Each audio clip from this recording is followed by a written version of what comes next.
I've known Paul for many years. Paul and I were involved in health information exchange efforts, Wichita, Kansas, in Arkansas, Michigan, metropolitan New York. Paul is a unique individual. He's a good friend who I've learned much about from as well over these years.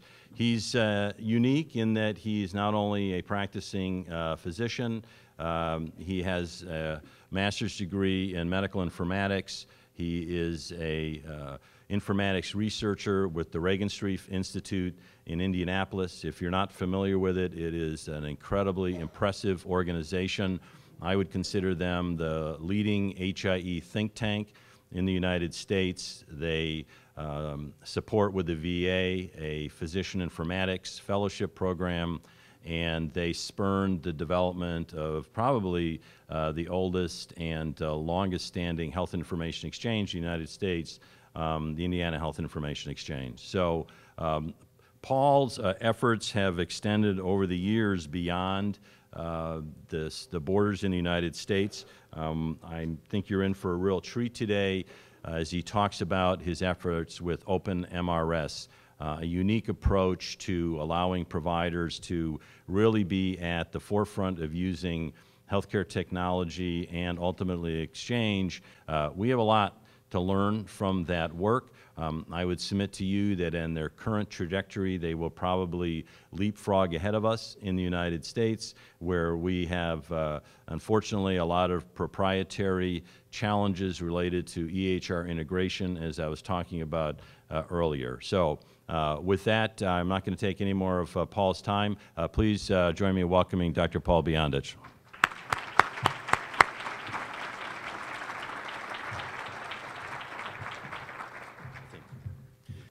Good morning.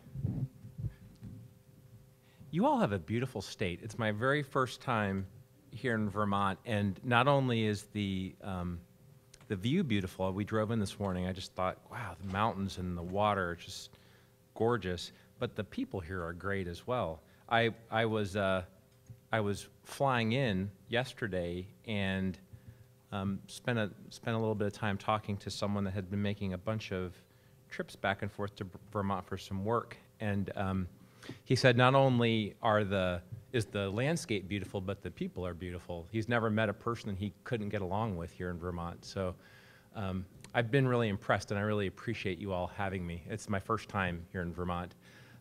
As John said, I am a pediatrician by training. I practice one day a week. I'm actually playing hooky today to be here at this talk. But much to my wife's chagrin, I'm also a geek. And so I work at this place, as John said, called the Regenstrief Institute. And I like to think of it as a medical informatics skunk works. The Regenstrief Institute's named after a guy named Sam Regenstrief, who was actually the inventor of the front-loading dishwasher. It turns out that he ended up making millions and millions of dollars in process engineering and process improvement engineering. And like most process engineers, later in their life, they need healthcare just like everyone else. And he looked at the healthcare system and said, why aren't we using process improvement techniques to improving the quality of healthcare? And so he actually took all of the millions that he had earned, he created a foundation which actually gave birth to the Institute.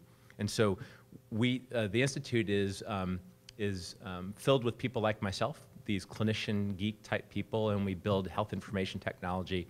And early in my career, I spent a lot of time building decision support systems, and not only building them, but actually showing how they impact care, trying to create some of the basic justifications so that as people are starting to roll these systems out, the ways in which you roll them out, as you all know, have a huge impact on whether they can hurt or in some cases harm care. I also worked with my predecessors, my mentors, to establish one of the first operational health information exchanges in the US called the IMPC, which you might know about. And as John said, I got to know John and some others by doing some work helping states establish their health information enterprises as well. And early in my career, as I said, I worked in decision support system. This is actually a picture of the clinic that I work in, and this might be a view that's familiar to you. You know, it's the outside of the patient room. This is where the clinician actually gets all of his work done. You can see everyone sitting at their computer terminal and typing all of their information, and I built systems to help improve pediatric preventive care in some of those settings. And so, you know, I was establishing that work for, you know, a good number of years. And so you would think that if I worked in these kinds of environments, that it would allow me to support these kinds of environments as well. And this is actually, this is a award round in Western Kenya. But I realized that obviously nothing that I learned from those environments actually related very well. And I'm going to talk a little bit about that today. And my experiences in Kenya started in 2004. And I got called in by my mentor to talk about this project in Western Kenya. It turns out that Indiana University, where I'm a faculty member, has had an academic partnership with the university in Kenya called Moi University. And HIV at the time was something that was still kind of on the upswing. We were trying to find ways in which we could support it. You might remember some of the work that the U.S. government put into place with aid around providing support for HIV care. You might have heard of something called PEPFAR, the President's Emergency Plan for AIDS Relief. And so when I went to Kenya, I was actually asked to fix a medical record system that had been put into place there. I didn't know when I arrived there that that medical record system was actually an Access database. And it had about 2,000 patients worth of information, and it had kind of reached its logical end, and they wanted me to fix it. And originally, this is something I tell people often, I actually said, no, I don't want to go to Kenya the first time, because I felt like, well, you know, here I am starting my career in the US, I need to stay focused on that. But he said, just go for a week as a consultant. And so, you know, here I was in this circumstance where I was taking care of, you know, healthy kids, relatively healthy kids. And these, by the way, are two of the most healthy kids. I know they're my kids. A shameless plug. And I went from that kind of environment into taking care of someone like Musa. And this was someone that I literally met on my first visit. And Musa, I could tell you a long vignette about Musa, but suffice it to say, this was someone that was in advanced stage HIV and cachectic, clearly, you know, had just arrived literally that day after his brother brought him over 50 miles on a bike to come get care. Believe it or not, this is also Musa. And this was probably about a year after receiving antiretroviral medications and food. And seeing this is a wake-up call if you're a clinician, because you recognize that this HIV is a very treatable problem. It's essentially now a chronic disease. And the issue around being able to deliver care to people like Musa is really an issue of the health system. And so this is not an issue of medications. This is not an issue of care delivery. This is an issue of a health system that doesn't have the ability to be able to manage the care of people. And you realize that health information technology and just very simple record-keeping systems can have a massive impact on people's health outcomes. And so naive, wet behind the ears guy that I was about 3 or 4 years into my career, me and my colleague actually started building this record system because we felt like we could do better, and we had learned a lot from the work we had done at the Regenstrief Institute. And I'll never forget being able to come back and talk to my mentor, who had taught me so much, and I was so proud to talk to him about the work that we were going to do in Kenya. And he, after giving him a walkthrough of what our plans were, he proceeded to tell us how ridiculous we were. That building a medical record system for a place in Kenya, when you're living in the US and you basically are 2 people, is an impossibility, and it's irresponsible.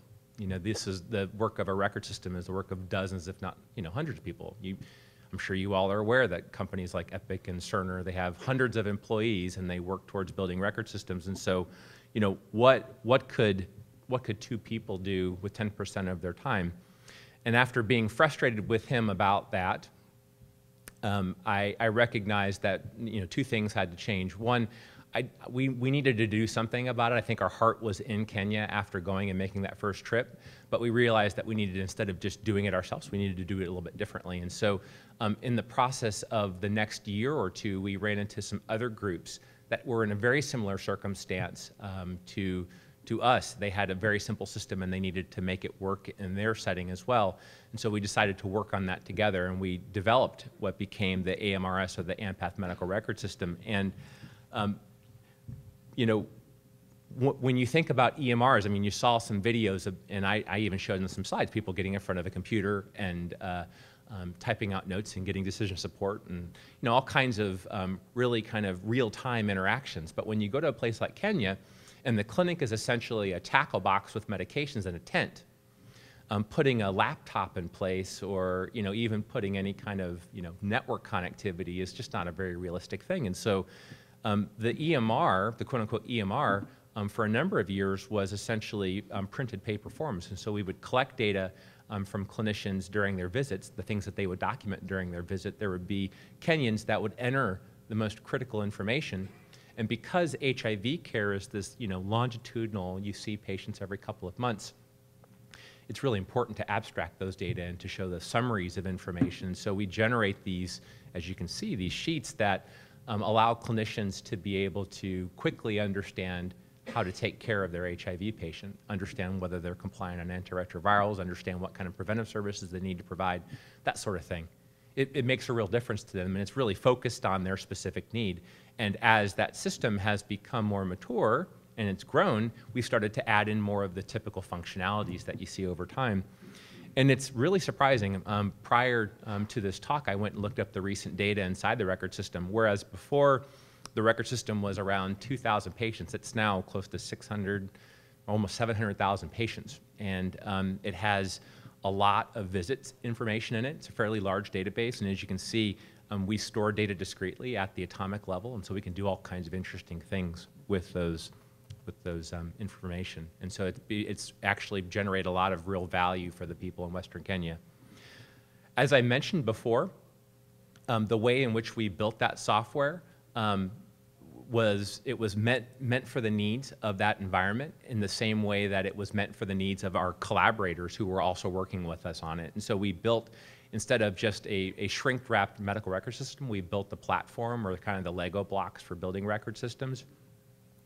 And at the time, our main collaborators were out of Boston, a group called Partners in Health. I don't know if you all have heard of them before, but they're a Boston-based philanthropy.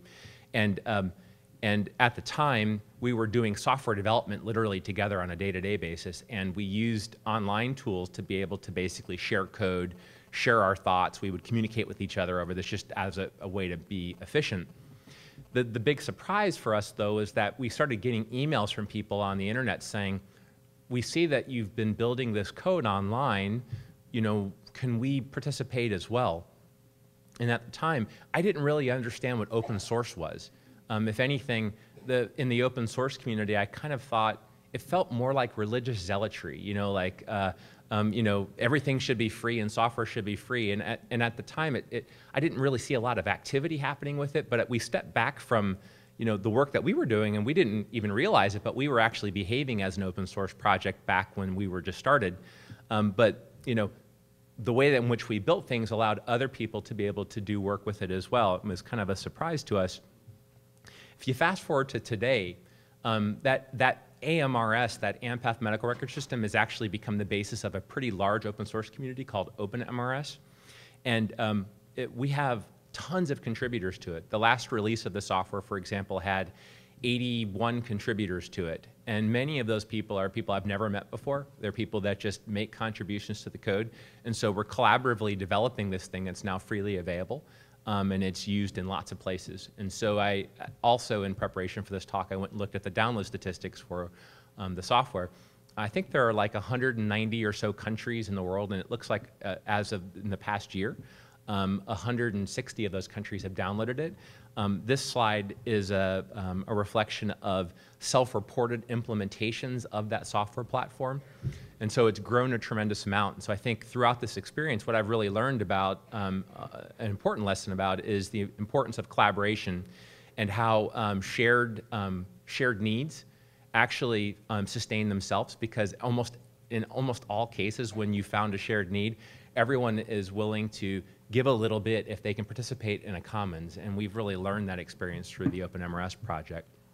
One of the places in which we've worked was within Rwanda. And Rwanda is a pretty small country, but in fact, the Ministry of Health implemented OpenMRS, or is implementing OpenMRS, in every single one of their clinics. And so there's about roughly 550 clinics or so, and so they're actively putting OpenMRS in every single one of the clinics. And in the process of them doing that, I got to know the Ministry of Health, and they established this project called the Rwanda Health Enterprise Architecture Project. Like, wow, that's pretty impressive. And the goal was to create a health information architecture for the country. And they asked if I would be interested in giving them some guidance and some advice. And so they had, good funding through Canadian-based philanthropies. You might be familiar with this group out of Ottawa called the IDRC, and then the Rockefeller Foundation. And their goal was to create this health information architecture. And I thought that was just the most interesting thing, a Ministry of Health coming in and saying, not only are we going to establish electronic medical records in each of the settings, and we're going to do that with open source, but we're also going to establish a national architecture for our country. And so my very first question was, why? And they got frustrated with me because I kept on asking why. I mean, I said, why are you building this health enterprise architecture? And they said, well, because, we want to improve the quality of care within our country, and we want to create efficiency. And I said, well, why? And they said, well, because we believe that by having interoperable data, it will allow us to be more efficient in how we care, and it will allow information to be shared. And I said, well, why? And they said, well, why do you keep asking why? And I said, well, what I'm really trying to understand is, what healthcare problem are you actually trying to solve here? So why are you working on building this architecture? Is there something specific that you all are trying to focus on? And that actually stimulated a longer conversation around what the national strategic plan for health was in the country. And I got to learn about this document, which is the Health Sector Strategic Plan. So every few years, their government actually publishes a document that specifies what their strategy is, what they're going to focus on. And at the time, the focus was, the big focus, number one on their list, their strategic objective was to improve maternal and child outcomes. It turns out that at the time, Rwanda had one of the very highest rates of child mortality and maternal mortality. So they would die during the course of the pregnancy or shortly thereafter. And so we became really well versed in understanding what Rwanda maternal and child health was like. And let me just walk through that really quick for you. Healthcare is different in Rwanda. This is a picture of a community healthcare worker, a person on the left, and this is a mom, a pregnant mom over to the right. Actually, no, she's delivered in this case. But the community healthcare workers are all throughout the entire country, and they live within the villages, and they're really formally a part of the health system. And their job is to literally go from door to door, understand how people's health is doing, provide basic counseling. You see in her hand is like a counseling guide that she can basically walk through preventive health services with people. And they actually even have an information system for community healthcare workers. They all carry around cell phones, and when they identify like a mother who's pregnant or a mother who's bleeding, they actually text in a message through an SMS message, and that information populates this record system called Rapid SMS. And so they literally have an information system for the community healthcare workers that just uses commodity SMS messages. So there are the community healthcare workers, and then there are the traditional antenatal clinics. And the standard of care for Rwanda is that someone has 4 antenatal care visits over the course of the pregnancy. And this, I don't know if you all are familiar with this, but this is the equivalent of an ultrasound for a Rwandan clinic, and they actually listen to fetal heart sounds through this tool. I can't remember what the name of it is, but so in those clinics, as I mentioned before, they have a medical record system, OpenMRS, which they're using, and they gather information into that record system so that all the antenatal visit information is in that. And then finally, if a mother has a high acuity problem, let's say, for example, she's preeclamptic or she has a breech presentation and she needs to deliver emergently, they go to the district hospitals, and they usually have one of these per district. And of course, the district hospital has its own information system as well. And when you actually start understanding where the problems are, they almost always relate to the transitions of care between the settings. So for example, the community health care worker identifies that a mom's bled or she's actively bleeding, but she never makes her way to the clinic to be seen for an antenatal care visit. And it's oftentimes for really simple reasons, like she's incapacitated to be able to go to the clinic on her own. There's no way for her to get transport. It's too far of a distance, really simple kind of things. And so it's those transitions of care that are a lot of the reasons why people have problems in the country. And so some of this should be resonating with you all, given the kind of work that you're doing. So 3 different care delivery cohorts, the community healthcare workers, the people working in the clinic, the people working in the hospital, they each have their own information technology that's doing a decent job of gathering information, and no way for those data to be communicating back and forth. Sounds like an HIE, doesn't it? And so, we understood very clearly within Rwanda that there was a very specific use case around maternal and child health improvement. There were very specific technologies in place, but there was really nothing to bridge them together. And so they came up with this vision of being able to establish a shared health record, which would be a bidirectional communication between each of these edge systems and an interoperable, standardized version of content. And so, we actually started to, help them understand this issue of interoperability, which you all are well versed in, and of course, we had some experience with in Indiana and here in the U.S. as well. And, each of these systems were purpose-built for the specific needs of those individual environments, not really being built with this idea of being interoperable, right? But I think the Ministry of Health, to their credit, saw what's happening in a place like U.S., and they saw that there was a problem with interoperability at scale, and they wanted to get in front of it. And so I think the architecture project is a way of trying to, in the spirit of trying to create interoperability upfront as an upfront principle, they wanted to establish this project. And so we actually, I'm not going to spend too much time going through the technology, but I'm certainly happy to talk with you all downstream or after the talk if you'd like. But we actually created a health information exchange for them. And we did that for about $1.5 million. And we did that all using open source components. And so all of those little things that have numbers by them are open source components. None of them were exactly what we needed. We had to do a little bit of hacking on each of them. But that's operational. In Rwanda, in October of last year, we instantiated this exchange. That carve-out is one district of the country. That district has 13 care facilities. Most of them are now hooked up to the Health Information Exchange, and they're sending literally all of their transactions up to this shared health record through this interoperability infrastructure that we helped to develop. This is a picture of the first clinic that went online. It has a very fond memory for me. It's called Musha Clinic. And I spoke with them. We have weekly calls, and I talk with them every Thursday. And in one of the more recent calls, I heard a vignette about one of these examples that I gave to you all before, a mother that I was identified as being at risk and preeclamptic at home, and a clinic seeing that that person wasn't actually seen in a higher acuity setting, and them being able to go out and send someone out to go and find her, and actually they think it might have actually prevented an illness. So those anecdotes really start to be very powerful and very exciting, and the Ministry of Health in Rwanda is hugely excited about it. And the work that started off as a maternal health use case is now being spread to the rest of the country, so they're mobilizing resources to do that. And they're thinking about other use cases like HIV and TB-related HIV and primary care and some others. And so they're going through a very analogous process in other aspects of the country as well. As you all know, being HIE builders, consumers, and implementers, the technology probably is the easiest part of the work.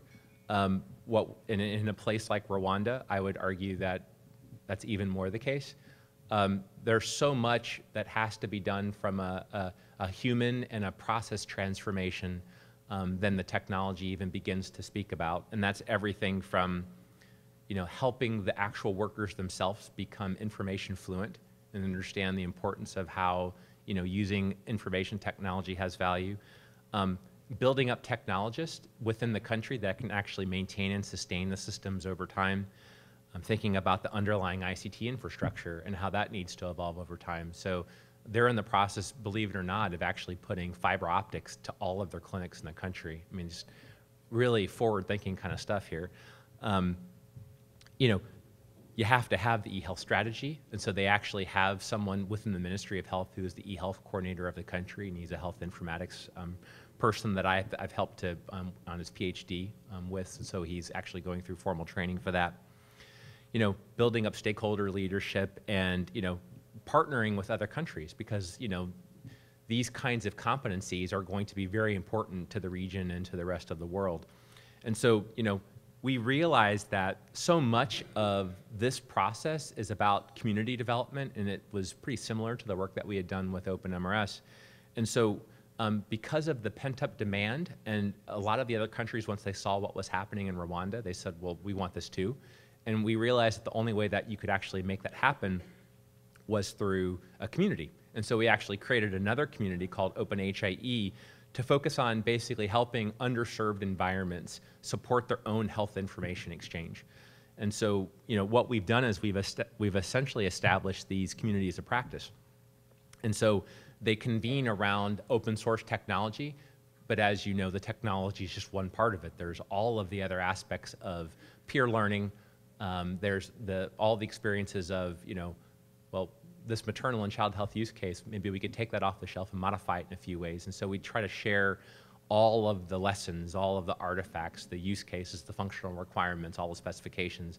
And those are all kind of freely available for people to participate in and share with. And that actually gave birth to another implementation of OpenHIE, which is ongoing in Tanzania, which started in June. And unfortunately, I would love to continue being here for another couple days, but in a couple of hours, I'm heading to the Philippines to go and help them establish their national architecture as well. And so this thing is really taking off like wildfire, and so we're actively kind of building up this community. It's very, very exciting.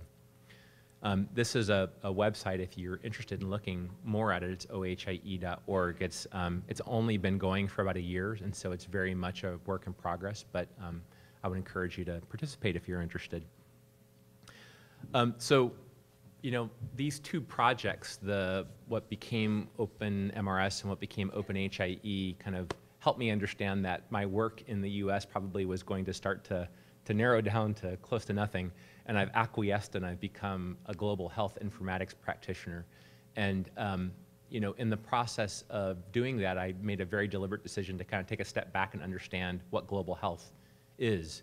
And I don't know if you all are familiar with that notion, but global health is looking at the health of the world. And if you do that, you ultimately end up focusing on the very, very sickest of the world. And oftentimes those people are not in a place like the US. I mean, of course they are in the US as well, because there are poor environments in the US and the same as there are anywhere else. But thinking as a global health practitioner really kind of opens your mind. And I feel like I didn't coordinate my talk with Al, but I felt like maybe he was a little bit of a plant for me, because some of the themes that we talked about are very analogous.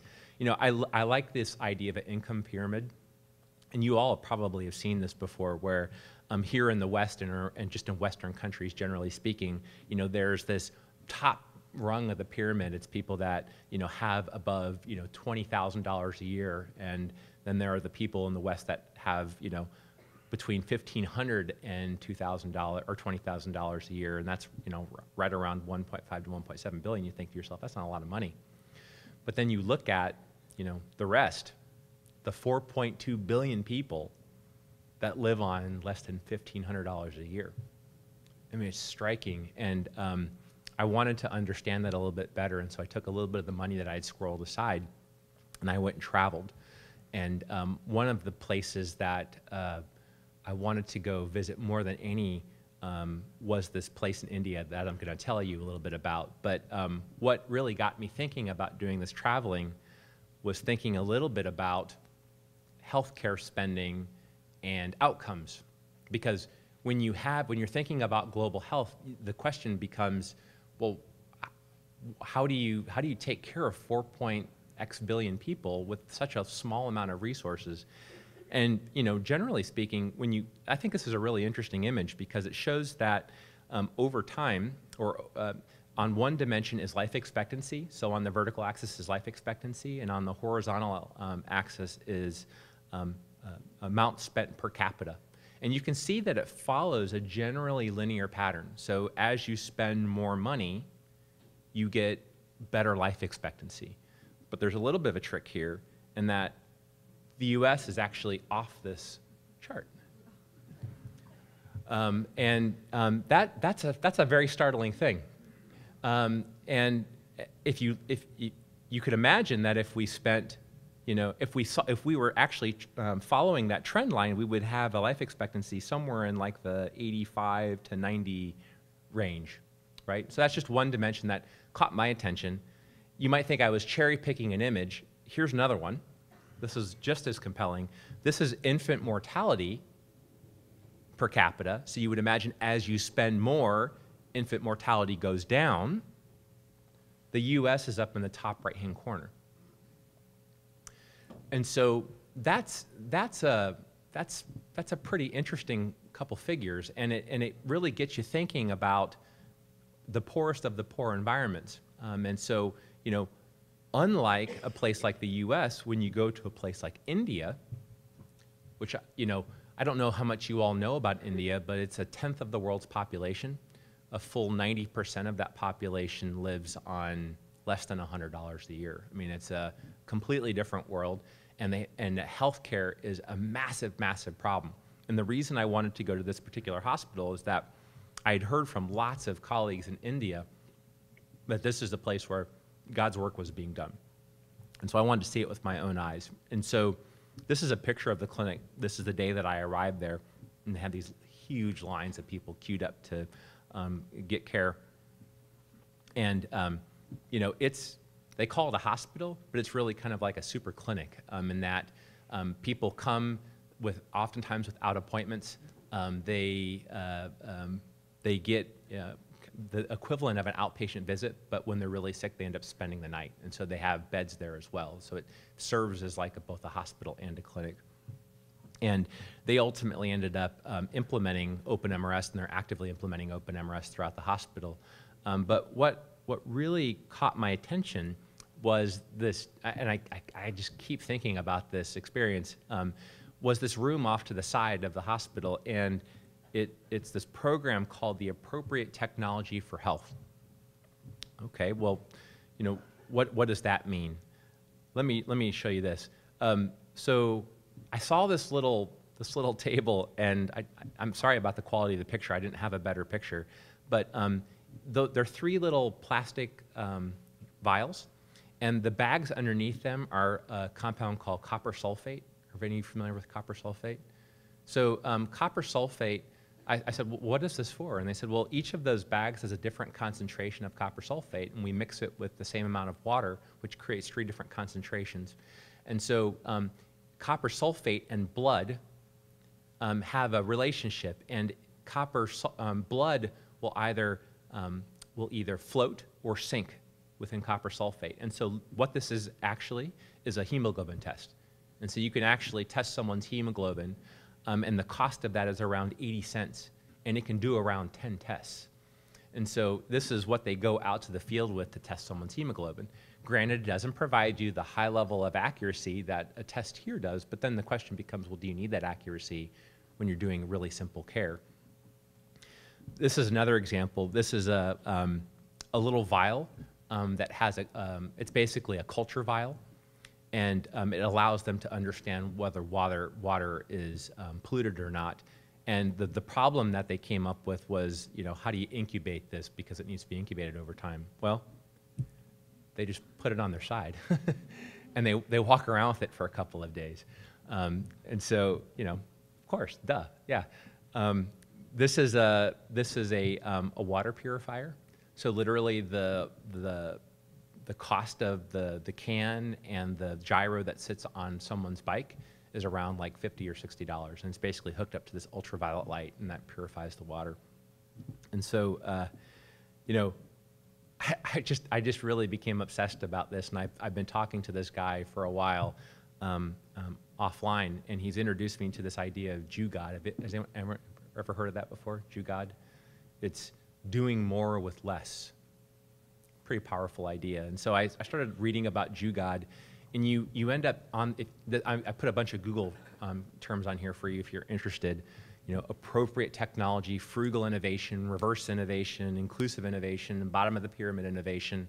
It turns out that there is this revolution in thinking now about frugal innovation. And it started out with these kinds of people that were from India. And the whole basic idea behind this is don't presume a Western infrastructure when thinking about interventions, their cost, and their research methods. I think the point that I've learned is that, if we take the model that we have here and we presume that we have to innovate within that model, then we've made some presumptions about costs and what we need to actually pull things across.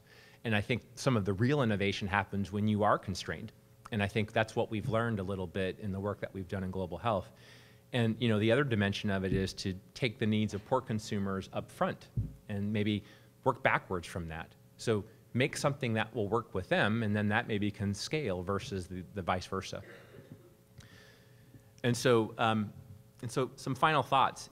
For me, in terms of just the lessons that I've learned, in informatics, I think, and as a geek, you're constantly thinking about how you can build cool technology and cool solutions. But one of the things that you learn in global health really quickly is you don't want to be a solution looking for a problem. And I have to say that my work with John, and John will attest to this, a lot of HIEs, I don't think VITL is, I think VITL is an exception, but I think a lot of HIEs build themselves thinking that they're eventually going to respond to problems versus having a problem understood up front, being strategic, strategies knowing what you're not going to do, and then building off of that. And so I do think that, when you start with a problem and then you build a solution around it and then you grow that solution over time, that really has worked very, very well in the work that I've done globally. And then, on another dimension, have I truly thought about how my idea can benefit everyone? Like, not just the people in my local area, but, I look at that pyramid, I think about everyone. And so again, thinking a little bit more about sustainability as just a thought exercise will help you understand that maybe some of the presumptions that you're making around what you need and what you don't need to make an innovation, I think there's real value in thinking about the needs of others as well. And obviously, how can I develop it the most frugal way possible? To me, what was it, $36 million in the grant? 45? That's a lot of money from my perspective. In an environment like, we built an HIE for a country with around $2 million. And so 45 million seems like a lot to me, but obviously I'm not sharing the specific, circumstances of Vermont. But again, I think what I'm trying to encourage is for you to step away from your presumptions when you're thinking about how to build out the work that you're doing here. And then finally, what's the quickest way I can demonstrate impact? So a lot of times what we saw with HIEs as well, and John, you can attest to this, they spent a lot of money up front building a ton of technology. They did an okay job at providing lots of infrastructure, but then people that were ultimately funding it saying, well, why does that matter to us? And so, getting to a place where you can demonstrate a real clinical impact, that is what drives things. That's what drove the work in Rwanda. That's what drove the work of OpenMRS. And I think from everything I've talked with John and others about here in VITL, it seems like that's directly the direction that you're heading in. So it was really a pleasure to have some time to talk with you all. And I hope maybe you have a couple minutes for questions, but thank you very much.